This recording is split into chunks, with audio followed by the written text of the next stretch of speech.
Telugu Desam party లేకుండా చేస్తాడంట. నిన్ను పుట్టించిన దేవుడు వల్ల కూడా కాదు. కబద్దార్, జాగ్రత్తగా ఉండమని హెచ్చరిస్తున్నా.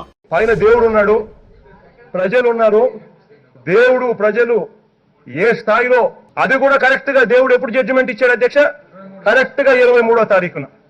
అంటే ఇంతకన్నా దేవుడు ప్రజలు ఇంతకన్నా కరెక్ట్ జడ్జిమెంట్ అనేది ఎక్కడ జరగదు.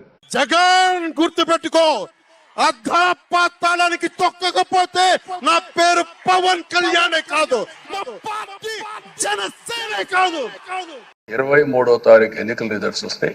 దాన్ని వక్రీకరించి 23వ తారీఖున దేవుడు రాసిన స్క్రిప్ట్ ఇది, మీకు 23 సీట్లు వచ్చాయని మాట్లాడారు. కూటమికి 164 సీట్లు వచ్చాయి. 1, 6, 4 కూడుకుంటే 11 వస్తుంది. ఇదే దేవుడు రాసిన స్క్రిప్ట్. జుట్టుంటే ముడేసుకోవచ్చు, జుట్టు లేకపోతే ముడేసుకునేది ఏమి ఉండదు. దున్నపోతు ఈయనంటే దూడలు కట్టేసేయండి. ఒకసారి బాటిల్లో ఉన్న నీళ్లు బాటిల్లో ఉంటే బాటిల్లో నీళ్లు తాగుతారు. బాటిల్లో ఉన్న నీళ్లు ఒక్కసారి ఇలా పడేసినామని అంటే భూమిలోకి పడుతుంది, మళ్ళీ ఏరుకోలేదు.